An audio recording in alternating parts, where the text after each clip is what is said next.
So hello and welcome back to the second part of Recovery Month, where I've got the second part of the two Norries in the studio / Access Theatre / Ballymun / Stanley Blade / end up in the police station.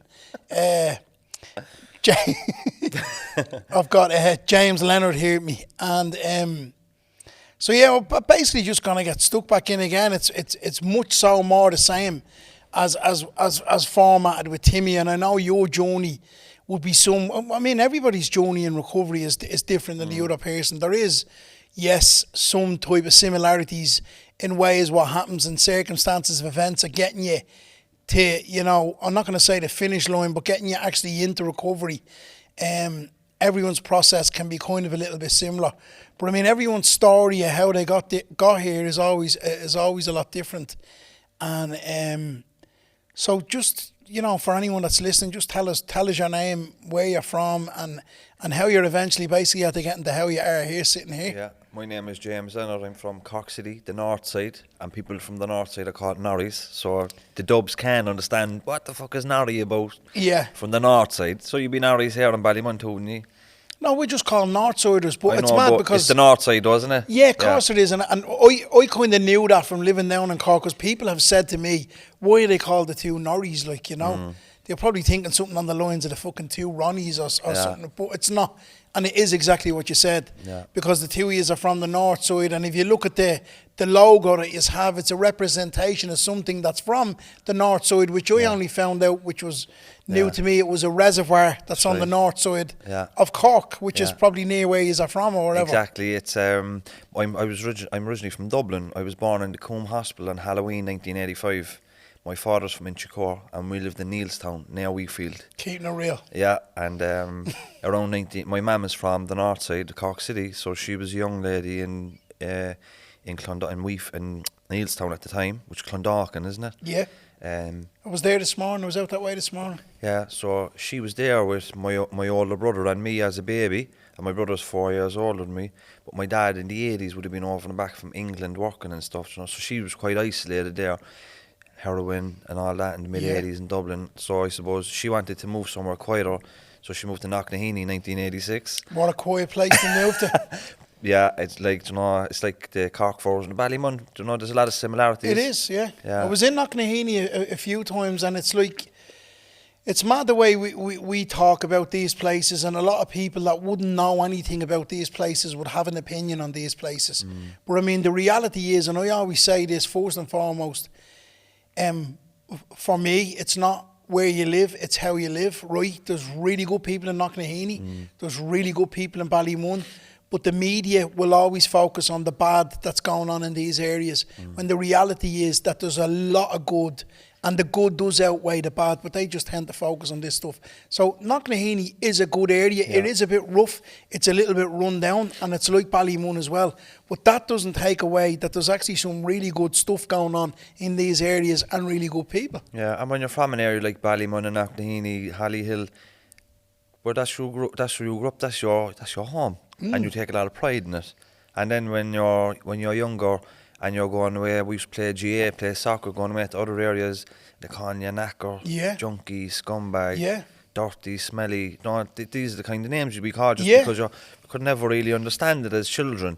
But as you come into your teenage years, then you began to say, yeah, I fucking am, I am from here, and go on, But you know what, it's mad that you say that as well, right, James, because I never deny where I'm from, right? No matter where I go in this world, right? Now, I've lived in other places, and I lived in London for 10 years on and off, and I lived in town, and I lived wherever. But if anybody ever asks me where I'm from, and I say it proudly, that this place broke me and this place repaired me, do you know what I mean? But I am from Ballymun, and I always say to people, they say to me, where are you from? I say, I'm originally from Ballymun, but I now live in such a place, and that's it, Because people expect you to be embarrassed or have shame. No, I'm certainly not. And that's why we wanted to take ownership of the term Norrie and that reservoir in Knocknaheeny as we are Norries, and this is Knocknaheeny. And it's part of who you are. And we're proud of it, do you know what? We're proud of it. And there's a lot of good people that can come from it. The most resilient people that have been through so much hardship, and a lot of the social problems up there yeah, there's people making poor decisions, but there's whole structural forces at play too that generate inequality and that perpetuates poverty. And it's no secret, or it's no surprise that when you put thousands of poor people into one area, Yeah. that you're going to have social problems. That's not the people's fault that's in them areas. The same Ballymun, the same in Moyross or Knocknaheeny or any area like any social housing development area, or usually on the outskirts of the city as well. So we're very close to the city centre, but we're on the edge of it too. So say Knocknaheeny is here, the city centre is 10 minutes that way, and then on that side you're the countryside, you know. That's right. So we've a lot of fields, horses, scramblers. As the crow flies, you'll be in Blarney in 10 minutes. Exactly. Yeah. And I remember when I used to spend a lot of summers in Dublin. My nan was in Inchicore by St Michael's Church in Bulfin Road. That's right, yeah. And we'd be all big Pats fans as well. You know, I used to go watch Pats a lot. I used to spend summers in the Ivy Gardens because my uncle used to work in Guinnesses and playing tennis and all these sports we'd never do at home. But I remember when I'd be coming home and you're coming into Blackpool after getting out of the tunnel, and I look up to the right and you could see the reservoir Knocknaheeny. And it's like, I'm nearly home, you know. Yeah. I used to love it. But It's mad, sorry for cutting across you. you're grand. It's crazy that when you talk about that, when you know you're coming home and you're coming into your area and you have that landmark, and I'm actually getting a little bit emotional now. It's crazy because whether I'd be in town or whether I would be coming back to where I'm from, and I was just talking outside to Ron about the 7 towers that used to be here that represented 7 brave heroes that fought for Ireland, you know. And when you get to the bottom of the Ballymun Road, wherever you were coming from or coming from the airport, you always seen the tower blocks, and you knew, do you know what I mean? I knew like that I was home, like as much as there was madness going on and all that was just kind of showing me, this is where I'm from, this is who I am. I mean, even on the shelf at home where I live at the moment, I've got a glass case, right? And I've got a piece of the flats in it, right? And that's a piece of me. Yeah. That's moulded me and made me the person who I am today. For all the troubles that I've had in my life, addiction, prisons, psychiatric hospitals, been homeless, that is a part of me, and it's mad because you come here now, and we talked about it earlier on. There's no more flats. The problems are still here. They've put a mask on it. They've put a bit of makeup on it, and it's probably worse than it ever was. But I miss the flats, and I miss that thing like what you just talked about. Coming back, looking up, seeing the reservoir, and getting that feeling, you know, that I'm home, like, you know. Your identity is attached to it as well, you know, it's who you are, it's where you're from, it's for all its flaws, that's where you're rooted, you know, it's supposed to have to form in you, and that's where you feel most comfortable, it's where your friends are, your family are, you know, and yeah, we're fucking proud of it, even though it is, yeah, it's not Fox Rock or places in Cork like Rochestown where you have a lot of affluence, you know, it's where we're from, we're proud of it. But when you're from areas like that too, like, do you know Funderland, the Norries? So Funderland will come to Cork usually around Easter time, right? So we'd get the bus, we share the bus route with Mahon and Cork.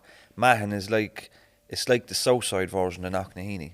So now there's parts of Mahon that's very affluent, but for the most part it's social housing and has social problems that social housing areas have. But we'd share a bus route, so you can go from Knocknaheeny to the city centre out to Mahon, the number 2 bus, right? So it was always a big rivalry between Knocknaheeny and Mahon, who's the maddest and all this. Yeah.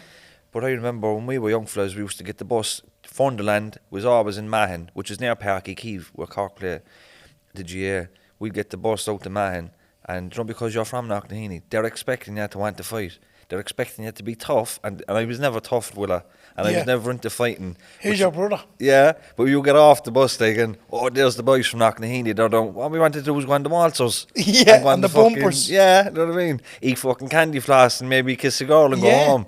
But because you're from an area like that, you're expected to be able to, oh, they're down for trouble, because people have a stereotype of who you are and who you're supposed to be. But I think as we got older, we did start to take on that stereotype. Like in criminology, which I studied afterwards, there's a theory called labeling theory. But if you label somebody, eventually they're going to start acting in that way. Exactly. And you label me from a child going playing soccer, calling me a scumbag and an hacker and a junkie and all these things.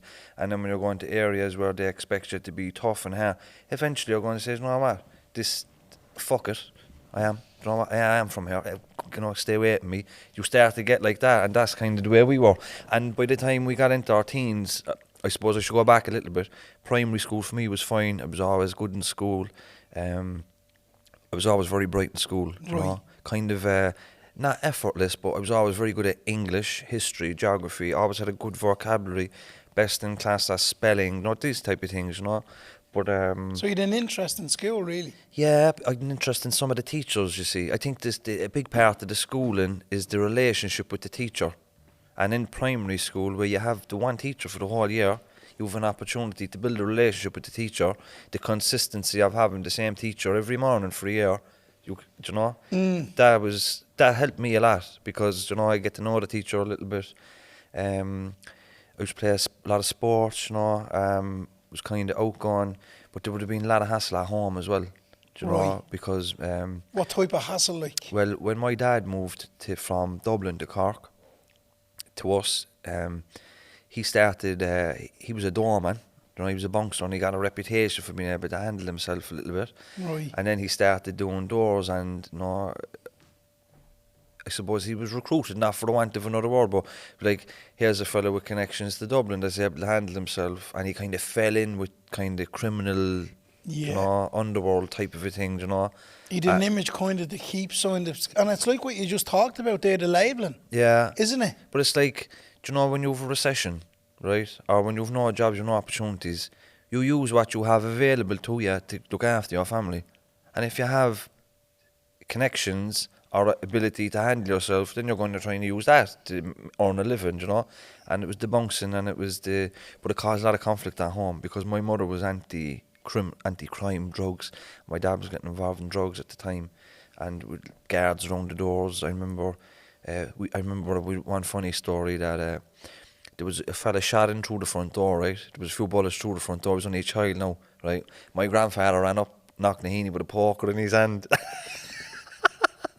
The innocence now, like, a poker. Yeah. But, because they weren't used to that type of, like... Was it a single barrel or a double barrel poker? It was one with the 2 points. But they weren't used to it, you know. But that was the kind of... And it caused a lot of conflict at home. He was in and out of the home. Right. And, but I was always very attached to him. I still am. A great relationship with him today, I always had. But then when I was 12, just finishing secondary school, he was after getting a 7-year sentence. Right. And I found that very difficult to understand, really. Like, when you're 12, 7 years is a long time, you know? Yes. And you know as well, and sorry again for cutting across you, they're very critical years of your life. You're coming into puberty. Exactly. You're stepping into teenage years. You really need a role model. Yeah. You really need a bit of guidance, and you really need someone to look up to. And when your father all of a sudden, for no fault of yours or any of your family, has been whipped out of your family circle, it leaves a very, very big void, and it leaves you vulnerable, and it leaves you open to kind of do what you want. Exactly, and puberty is happening that time. You're going from primary into secondary. There's lots of change happening in that time. Then the chaos in the home, like, even when you're a child, you don't really understand. But when he was gone from the home, all of a sudden we didn't have a penny. Even if the money that was coming to the house was from illegal means. As a child, you don't know where it's coming from. All you know is that you've clothes on your back and food on the table. Now all of a sudden things is very tight. A lot of tension in the home, as the mother was trying to look after me 2 younger sisters, and I was kind of in the middle then, because I had an older brother. And I found it very hard to accept that. And I remember going up to Cork Prison, the visits, I hated the visits, you know. Like, Cork Prison at the time was like, you never go in and order the Chinese, the counter is up to your chin. You know? And when you're a child, you're trying to lean over, and there could be Nigerians, travellers, Polish, and a fivers, and everybody is screaming across. You just get lost, and I hated it up there. Chicken balls, fried rice. Number 2. But I hated going up there, and I just kind of withdrew then. I got into a lot of trouble in secondary school then, you know. I just become angry, do you know what I mean? And I don't... You know, I dropped out of sports, you know, any ability I had in school I didn't use. And, school was re-traumatising, you know, the teachers didn't really understand. that connection I had with teachers in primary school, you know, because I had in secondary school you have a different teacher for every subject. That's right, yeah. You know, so you don't really get to know anybody. You don't have enough time with them, and they're in and they reward academic ability or people that want to do well. But I wasn't able to sit still. I wasn't able to concentrate. I wasn't, because my head used to be racing, and I used to get into a lot of trouble. It caused a lot of conflict for me at home with my mum then, as teachers would be writing letters back and asking her to come in and talk about the behaviour, and there'd be a lot of conflict, and it used to get so bad. My auntie used to come in because my mum couldn't come in, and my nan used to be taking turns, like, and to get mangled at home then, and we spoke to Shawnee there before, and as bad as it was, I still couldn't help my behaviour. As soon as I went into school, any chance I got, I'd mock the teacher. Yeah. Any chance I got, I'd do something to make the class laugh, and I couldn't. I ended up anyway getting expelled, but I was allowed back to sit the leaving cert, which I did in 2003, and I did foundation maths and Irish, not because I needed that, but because it was the easiest thing for me to do. It required the least amount of effort, and I'd no maths in education. I'd have left long ago, and I think with hindsight my mother would have taken me out, because didn't me no good at the time, you know. I left school in 2003, and when I did my leaving cert, I was in car prison in 2004. Jeez. And you know what I was in for? I was after getting caught with a half ounce of hash at a UB40 gig down in Mill Street, and they never paid the fine. And I remember going into car prison for actually I should say, you know, when I was to go up visit my dad in the training unit, he was locked up with you at the time. That's right, yeah. yeah. But isn't it mad as well what you talked about there, touching on before you talked about the prison there? School has an impact on everybody, right? I went to school at a completely different era, right? When I went to school, and I don't mean to sound like a dinosaur or anything like that, but there was corporal punishment when I went to school. So my school is literally across the road from here, my first school, the Virgin Mary, and I was better around that school for sport, right? Through no fault of my own, like the teachers just didn't randomly come up and do karate on me or anything like that. It was like there was a reason for every time I got beaten. And then it got carried into secondary school. So I literally left secondary school, right? Was the same thing. Been beaten by teachers and that. And there was with the stuff that was going on at home for me, James, kind of like so for yourself, my father wasn't locked up, but my father wasn't present. Do you understand what I'm saying? So I was kind of left to my own devices. And I left school at 15 with no qualifications. I left school at 15 with my mother and my father not trying to push me into second education, because there was so much shit going on between the two of them, you know. And it was similar in a sense to your own. I met two teachers from my school. I met one teacher from primary school, Mr. Clean, about 10 years ago, and he apologised for beating me around the school. He said he was traumatised for a lot of the stuff that he done when he was in school, and I actually felt really sorry for this man. And then I met another teacher, a maths teacher. I was on the Laughter Lounge a few years ago, and there was a school teacher reunion from the comprehensive, and the owner of the Laughter Lounge says to me, there's some of the teachers here from Ballymun Comprehensive, they want to say hello. And the teacher that gave me a dog's life, Mr. Cribben, right, was the maths teacher. I am brutal at maths. I've never been good at maths. And he used to put me down the back of the class, and I used to be frightened all the time I was called up to do something. And when I went down to meet them, there was a gang of them there, and who was standing at the back of the whole lot of them, like the frightened child I was, with his head down, was Mr. Cribben, like, you know.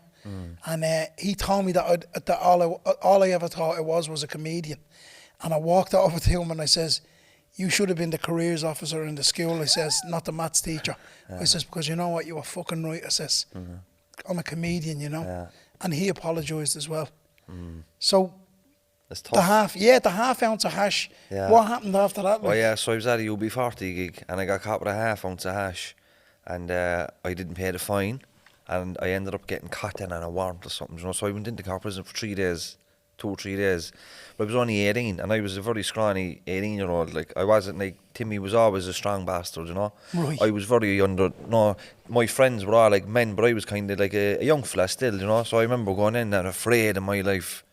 But a part of me was very excited too, because my dad wasn't out that long.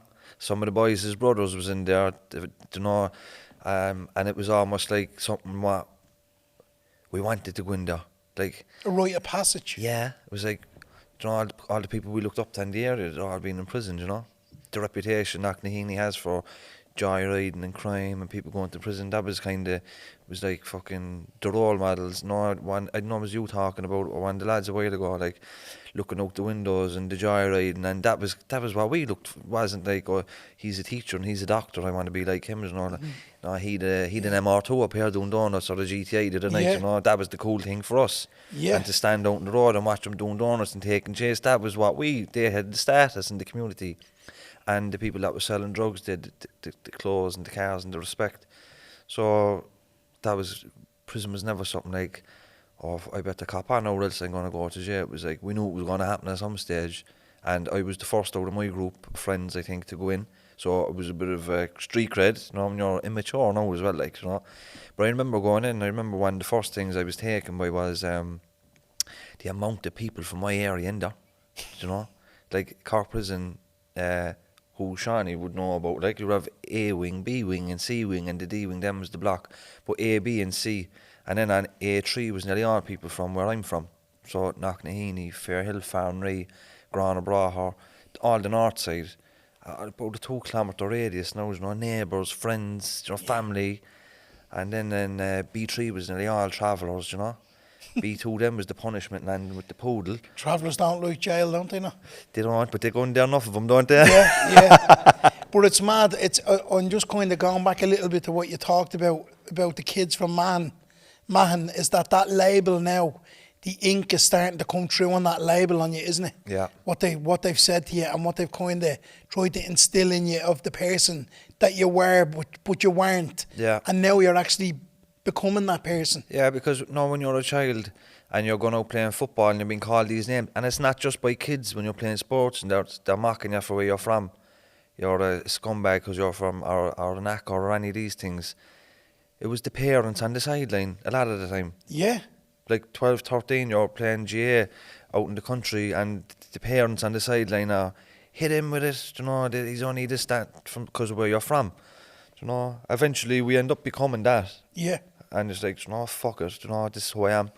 But yeah, in prison, it's like, the B2 them was all kind of non-nationals, or people on punishment and stuff.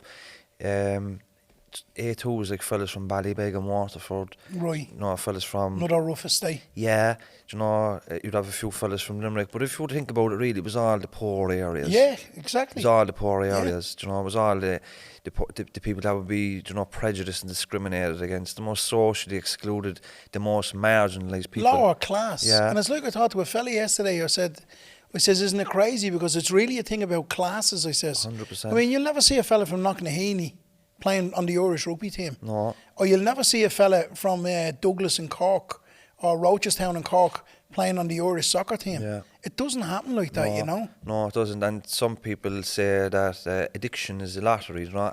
Addiction knows no class and anybody can become addicted, and that is true.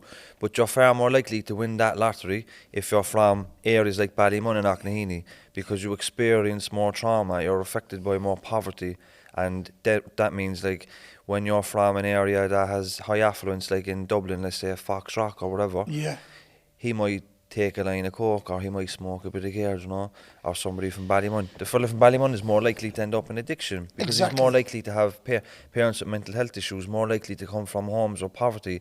So all of a sudden the drug use is not about getting stoned and having a laugh. The drug use becomes a form of self-medication, whereas the guy in Foxrock, his needs are met like a fucking not a bottle. Yeah, but not only that, what you talked about there, right, is all very, very true and very relevant, right? But for a fella from Knocknaheeny or for a fella from Ballymun or for a fella from Sheriff Street, right, if they are caught up on drugs, right, the family 9 times out of 10 doesn't have a lot of money. Whereas if a person from a more affluent area, there's money there. Yeah. So for a person from that area to get into the Rutland Centre and have 25 grand spent on them is nothing. Do you know what I mean? Whereas we're going on waiting lists, we're told we need clean urines. We've got to jump through 20 hoops before we see any light of hope of getting somewhere and trying to get out of the mess we're in, because we're marginalised and we don't have money and we're basically living in borderline poverty. Yeah. Whereas the person that comes from the better area should come out, he's got a drug problem, you know, you know, we can do something about it, we have the money. I know. And that's where any public funded treatment centre, as in like treatment centres that you don't have to pay thousands for, like imagine, and I work in addiction services, right? And but one of the biggest problems is, how do you get somebody to come through the door to you, right? That's on homelessness and addiction. How can you get them to wait for 6 months and give you organs every week? It's very tough, you know, to ask them of that, you know. If you had the 15 grand, I get you in next week. That's the reality, like, and that's where you're coming from. If you have money, you can. If you're in school and you're struggling in school, we can pay €60 an hour for grinds. People in Knocknaheeny, Ballymun, there's nobody able to pay that, but in other areas they can.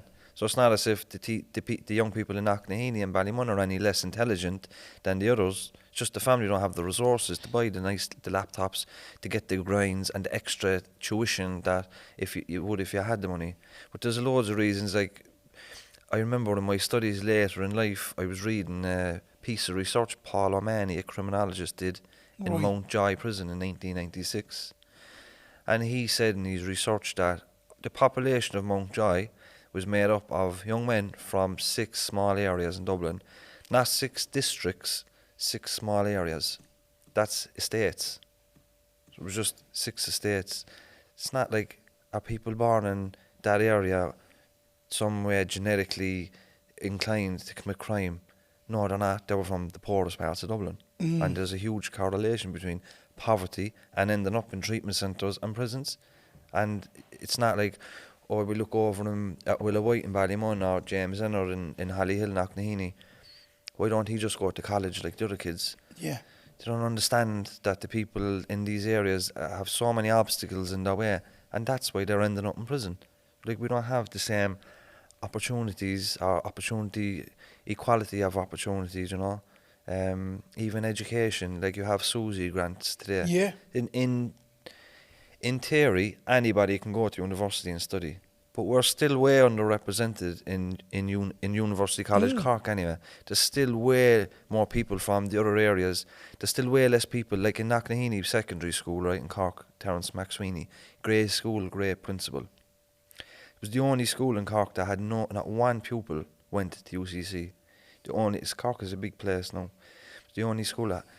And it's not because Susie, it's not just about money, it's about culture as well. It's about, if you don't know anybody in your family has ever went to college, or you don't know anybody in your state that ever went to college, it doesn't matter if there's a grant there for me. I don't know, I'm not exposed to anybody. The college is not on my side of the city. Do you know what I mean? Yeah, well, it's kind of like that thing as well. It's like when you see people in your family doing things that are possible, they're possible for you to do. Like, and I don't mean to sound funny or anything like that, but you seen your father going to prison, right? You went to prison, right? I know a girl in recovery who I spoke about earlier, who I won't mention her name, a really good friend of mine. Shani knows her well as well, and she's a barrister, as I said.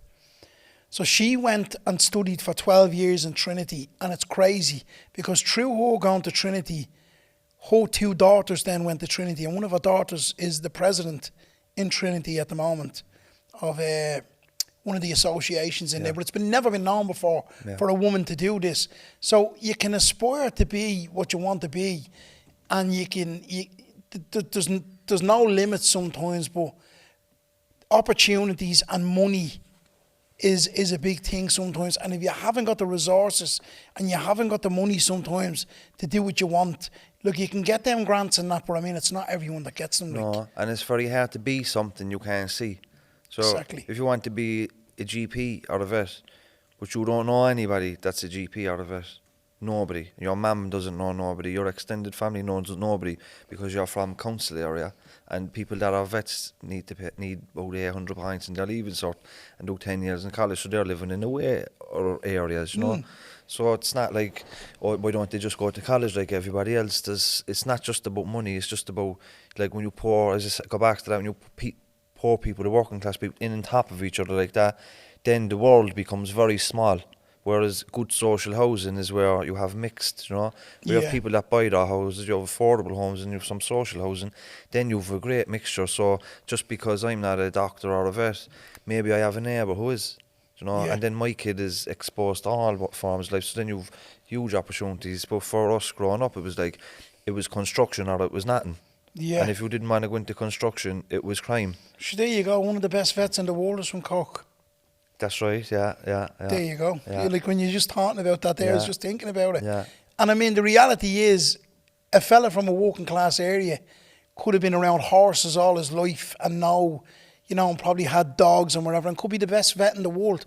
But if the opportunities aren't there for them, how are Exactly. you meant to see what's there?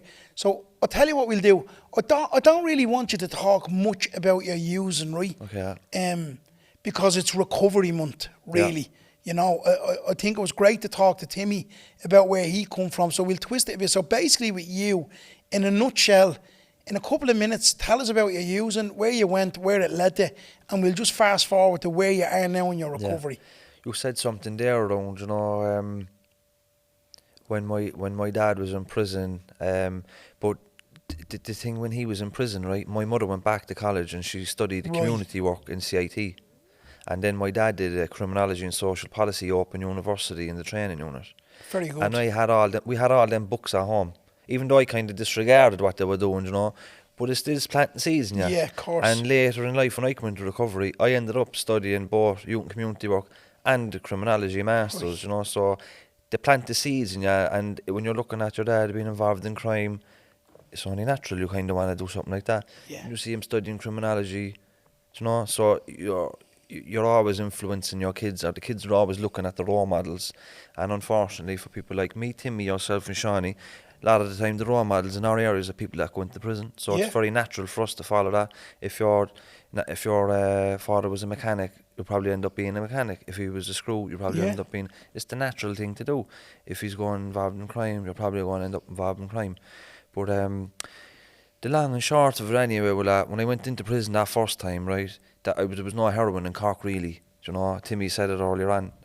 We didn't really have heroin like what Ballymun had. You know, but around 2004, when Spike Island was closed down, a lot of them lads that went there would have been from our area between the age of 17 and 24, started going to St. Patrick's and other kind of... And I think when they maybe picked up the habit, definitely the connections come back to Cork. Yeah. Then we had a big recession around that time, 2005, 2006. And I remember being on the yard in Cork prison. I was one of a handful of people that was smoking heroin at the time, you know, and used to be slagging, like, not bullying, you know, but, you know, all the boys are on the gear and stuff on the outside. That was in 2006 in the yard in the summer. So, summer 2007, there was a handful that wasn't strung out on heroin. And that's how quickly you kind of come over Cork. And like that, we smoked heroin. I should say as well, in my using was never clubbing or having cocktails and bars and getting dolled up and going out. My using was all like drinking down lanes, boiling wheelie bins, robbing pallets. It was all street use. Yeah. And it went from that street drinking and ecstasy and benzos, a lot of you know, joyriding, antisocial behaviour, stuff like that. It went from that then to the heroin. So it never really had the social side of some people's use, you know, where it was like, you know, hookers and cocaine and Prague and stuff. It was never like that. It was like Linden Village, wheelie bins, tinfoil. That was my using. Buckfast. Really. Yeah. So there's nothing glamorous about it. But it wouldn't be in a rap video or anything like that. No, maybe the Rubber Bandits or something. Maybe a shitty rapper video, maybe. Yeah. But there's nothing glamorous about it anyway, let me tell you that. No, definitely not. I was selling tablets, right? And first of all, I smoked heroin first inside the holding cell in the Cork District Court. One of the boys was after coming down from Dublin for court and he smoked it in a roll-up. That was my first taste of it. That was my first time realising it could be consumed where it didn't need a needle, because I had an image in my head of heroin, needles, HIV. That was my... So a few months later, anyway, I used to get a lot of scripts off doctors, you know, around Cork City for cash, Rohypnol, Xanax, diazepam, all these things. And I used to sell the F118s with painkillers. I didn't really like them; it used to make me sick. I used to sell them to this guy, and he gave me a bag of gear one day, and he said, "Look, it's not needles at all." He says, "Put up the tin foil, heat it, and make a little tutor, blah blah blah." So I foolishly, naively, probably thought that it was maybe a safer, non-addictive way of taking the drug. But as soon as I took the drug, any kind of insecurity I had, and I was very insecure, I was always very full of fear and anxiety, because I think in the home I grew up there was always something about to happen, you know, it was either murder in the house or guards, so you kind of grew up always expecting something. And I always had that kind of a fear and anxiety over me that I quelled with tablets and then heroin. And when I smoked heroin, I didn't care anymore. You know, I was numb.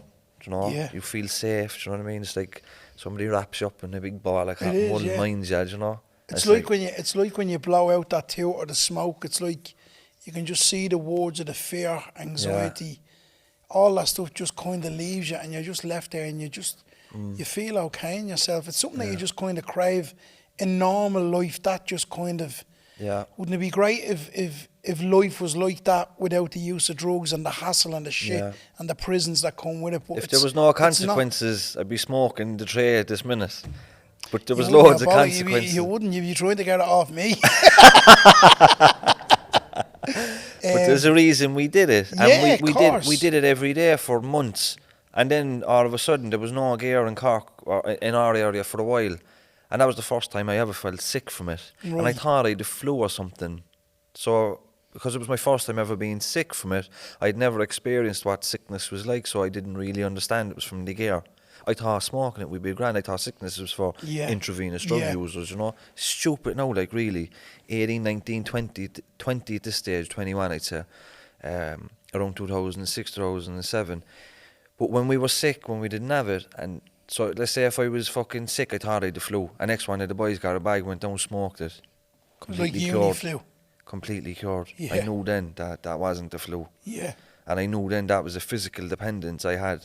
Now, I was always fucked from tablets as well. Like tablets, you know, benzodiazepines been with me like all through my addiction, you know. And I used to take a lot of tablets, you know. And but the heroin, like even when I was sick, the tablets do nothing for you. You know, they make you fucking stupid, but you're still sick. Do you know what I mean? Yeah. When I smoked the heroin, the crimes that time was no more antisocial behaviour. There was no more down the lanes drinking and having a laugh with the boys. It become very isolated, become very desperate. Yeah. If I was up with my mum's and there was maybe sometimes they leave money on the microwave for an ESB, but I'd whip that, you know.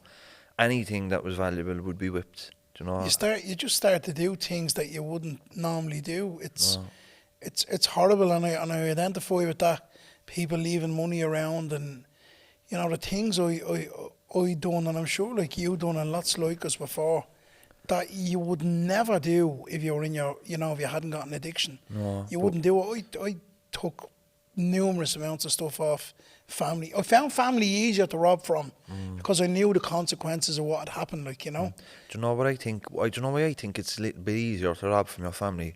Because they know deep down you're not really like that. So I don't know, it's somehow like they expect me to take it, or they know I'll take it, you know. Yeah. So I might as well just take it. Or sometimes you can just justify it and go, he left that there, he knew I was going to take it. Yeah, that's it. Like you say, he knows it's James. Like, you know what I mean? You can't leave money around with me, but a lot of guilt comes with it. A lot of guilt, and you become somebody that can't be trusted. In and out of prison, then at that stage, it was like for theft and just possession of drugs, not in and out respite. Eventually, I suppose, to speed it up, ended up on using intravenously. Yeah. Things went downhill very quickly. Yeah. The things were bad, no, don't get me wrong, but things got really worse because I started overdosing a lot. And there's a fine line between, you know, when you're taking a drug so often, you become so tolerant to it. So it takes so much to get stoned, but it becomes so much that there's a very fine line between getting stoned and actually going over, you know. Yeah. And there would have been times where I went over, and but would have been found really very lucky, to be honest with you. There's been times where if I wasn't found, I would have been dead. Yeah. And at that stage, the judge sent me to prison for a few months, and all my sentences were under 12 months. Never a master criminal, was never making money. I was never profiting off anybody's misery. It was always addiction driven, and I think prison was respite for me at times. You know, it helped me regenerate.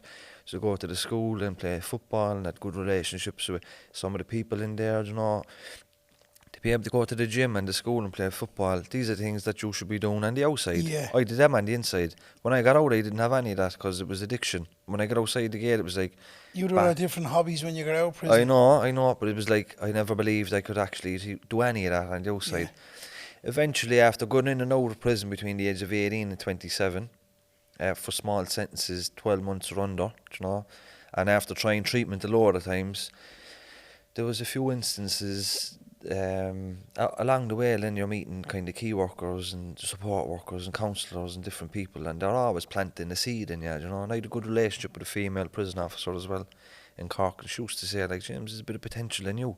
You know, you have a bit of, you have smarts, you know, you have a brain, you can hold a conversation, you know, much more than some of the people that you're hanging around with. You know, she used to say to me, like, if you gave it a go at all, you could actually do something with your life. That's a big coming from a prison officer. Very, very big. Because my idea of a prison officer was going into the jail as a child, visiting people. Like, that uniform symbolised something that they didn't have your best interest at heart. And they wouldn't trust them with the Garda. You wouldn't trust them if you were ever stuck for something in Knocknaheeny, where we're from. If there was ever hassle, you would never call the guards. You would look to sort it out yourselves. That was the way it was. But she, I suppose I got to know her as she took a shine into me. Because in prison I was never one for P19s or anything like that. Right. I was very easy in prison. You know, I felt I had more freedom in prison than I did on the outside. You know, I didn't have the drug debts or the misery or anything like that. Kind of a happy-go-lucky kind of a free spirit. And would you class yourself as a model prisoner, like, realistically? We're not saying that. But I was no trouble, like. Yeah, so that's really what a model prisoner is. If you were a class officer on my landing, you'd want the landing full of Jameses, because he go to the school, he go to the gym, he gets on about his business, there's no trouble. That's the way I was. Should be nearly no need for a class officer. When you think about it, you know. But no, like, it's important to, when you're talking about your story around addiction and prison and all that, not to make out like that I was a gangster or hard. I wasn't. Yeah. I was Same just as me. a very hurt drug addict that ended up in prison every so often due to the nature of the addiction, you know. But in prison, I was never just same James as I am now. But long story short, when I was 27, I had an overdose on Blarney Street in Cork City, and I was found by 2 guards. Right, and the 2 guards, there was 2 paramedics and 2 guards there when I came around, needle next to me. I used 2 cues, and I was at that stage as well where I didn't really care about if I lived or died, you know. So the guards were like, James, this is a no low fuse, you know, you need to fucking, we know you a long time now. No, this is not a typical interaction I would have had with a guard. You're expecting, you know, something with, this was compassion and kindness that they showed to me. There's nobody looking. They're not getting anything from it. It was just human to human. And I come away from there thinking, fucking hell, I must be fucking taboo altogether if they're actually saying this to me. And I rang Merchants Key Ireland, who's in Dublin 8, I think. Yeah, that's right. Because I knew them as a big national charity, and I knew the treatment centre in Cork was for kind of rich people. It was only 28 days, about $8,000. 28 days wasn't going to tickle my tonsil. I needed to be removed from my community for months. And I ended up in St. Francis Farm in Tullow, County Carlow. That's right, yeah. Which is a Merchants Key Ireland treatment centre. And I remember the first day I went in there, I went into a detox from methadone and Valium for 8 weeks. And there, the first day I went into the detox, my own room now was a beautiful facility in the farm. It was in June 2013, I was 27. And the first day I went in there, I was able to key the door and put my clothes into a wardrobe for the first time. Been living my stuff in a black bag, you know? Yeah. Going from couch and garden sheds I was staying in and all this, you know. Used to have me 1 or 2 hoodies, maybe a spare pair of runners, manky, and me pins inside in the bag. That's what I used to go around with. And I remember putting my clothes into the wardrobe, closing the door, having a shower, putting on some clean clothes, and lying down on the bed, and an overwhelming sense of security and safety come over me. We're thinking like, fucking hell, I'm warm, I'm clean, I'm not hungry. Safe. Yeah, safe. Basic needs met for the first time in a good few years. Simple basic needs. Yeah, and I remember thinking to myself, there's no way I can go back to where I come from, because I was very isolated where I come from, no contact with family or anything like that. And I kind of made a decision there and then that no matter what happens, I will not be using. And I remember the counsellor said to me in there, out of the 12 of you in the detox, James, about 2, 3 will probably stay sober. You don't worry about anybody else. You just make sure you're one of the 2 or 3. And that's all about it. Yeah. And that was one of the best things he ever said to me. Another thing he said to me was, you know, when you're in addiction, if you start a course or a job or anything, commit to anything. If you don't feel up to it on the day, fuck that, I'm not doing it, you know. And I remember being up in the farm, because a lot of it is work related up there, you know, in the treatment centre, you know. To get up in the morning and go and work, and remember, I'm not going out, you know, staying in bed, dog rough now, like depressed, and all these things that you masked with drugs start coming back. And he come into me and he used to be a bodybuilder, but he was only about 4 foot, so he was like that, you know. And he was coming, he was a pure. He looked funny. He looked like a cartoon character. You know, but I was strong, great with him. But he come in, he says, stand up. He says, you have to say this to yourself. He says, in spite of how you're feeling today, or in spite of how I'm feeling today, I will show up for life. And he used to drill that into me. He was saying, you can feel depressed, sad, angry, and all these things, but you can still go to work. And because if you're driven by your emotions, you'll never do that much in your life. If you don't feel up to it on the day, and you're driven by that feeling, if you're driven by your feelings, you're like a rudder in the fucking, you're like a sail in the wind being pulled left, right and centre. He says, but you can have those feelings and still go about your day. And you know, since he said that to me, he drilled that into me. That's the way I kind of live my life in recovery, you know? Like, if I have a busy week or like on any given day, my head could come at me, you know. I use drugs for a reason. All them reasons are still there. You know, I can be depressed, I can be pissed off, angry, anger managed, all these things, you know. If I don't feel up to work on the day, I still get up and I go to work, you know. And that attitude of, you know, just fucking getting on with it, driving on, and you know, just persevering and not being driven by your emotions and feelings. And over the years of treatment, 12 steps, did my steps with a sponsor, did all the suggested things in early recovery, did chairs, fucking secretaries, GSRs, threw myself into it, because the first couple of years I was so afraid of relapsing that I wasn't going to do any, I was going to do everything that was suggested to me, and I did it, you know. Meetings every day of the week, sometimes twice a day, was going to the gym, lifting weights every day of the week, you know. Was looking for a bit of direction in life, wasn't quite sure what I wanted to do, and then I started dating Gillian, whom I later married. And Gillian, Gillian is in recovery too, and she was a few years ahead of me, and she'd been through UCC, and I thought, no, like I wanted to do courses and that, but I never imagined I'd go to UCC. I thought, no, like maybe a level 5 would be my limit, you know. These were So you're setting your own standards. Yeah, these were like self-limiting beliefs I had. Yeah, of course. But when I met Gillian, who I could relate with, she was a few years down the line. She'd been through UCC, and now she was working with people. And she was like, would you not go back, try and work with people in addiction, homelessness, people that have been in prison? And I didn't even know that you could do a course to do that, you know. So all of a sudden, UCC becomes an option. And it goes back to that thing, you can't be what you can't see. All of a sudden, I can see somebody that's been through UCC.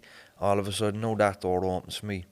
So I ended up going It's like what you just says, UCC. Yeah, exactly. All of a sudden, now, this campus, that's about 15-minute walk from where I grew up, but was always something we seen as for the rich kids. Alien. Yeah.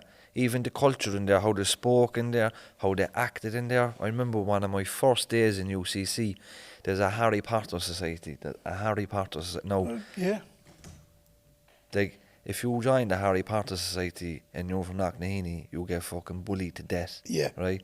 There's a Harry Potter Society, and you used to be out on a football pitch there by the art gallery in UCC.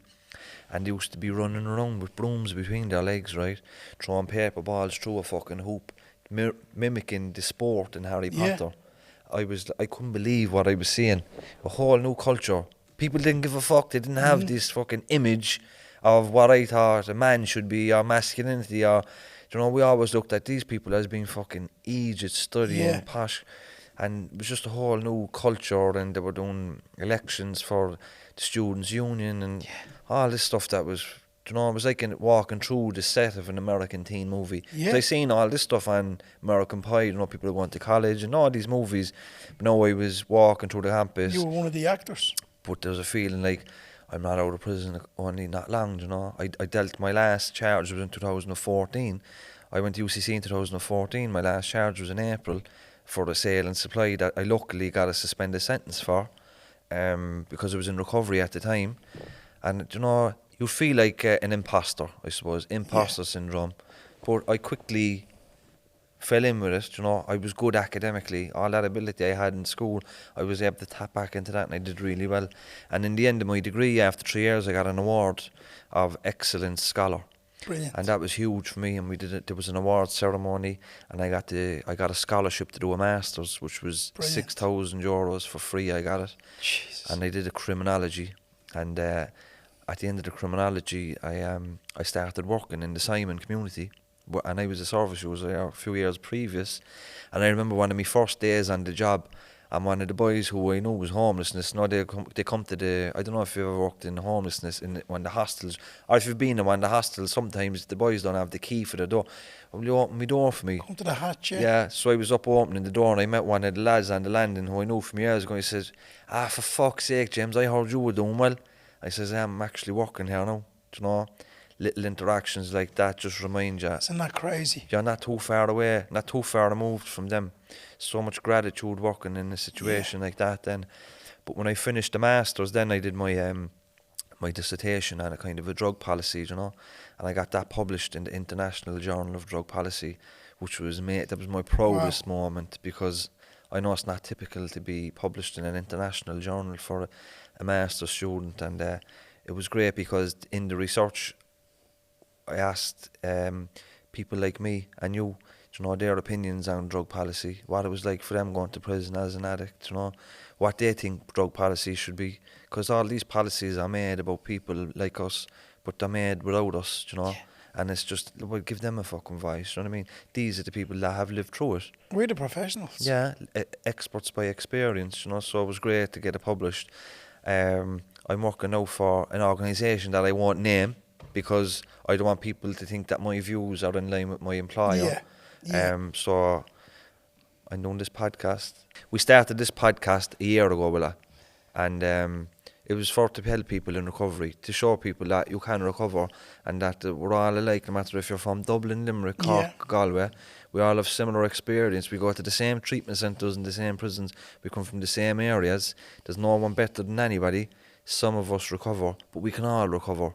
You know, and like we've had you on our podcast, and your friend Shawnee, and we've had Philly McMahon from Ballymun, and it's just to create a bit of education and awareness, and it's streamed in the prisons in Ireland, and we're doing podcasts with prisoners now as well. We've done one already, and it's just to show people like that, you know, you can recover, you can have a better life, and you did it a different way to me, I did it a different way to Shawnee did a different way to Timmy.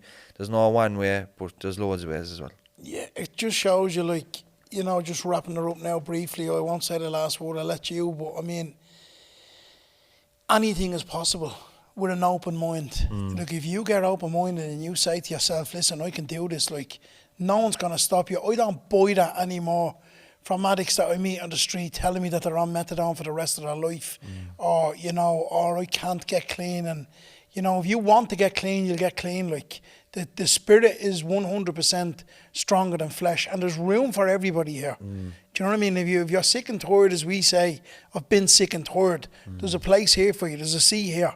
You know, you can come here and you can live life to the best of your ability, and you can do what you want to do. You know, you can sweep the streets.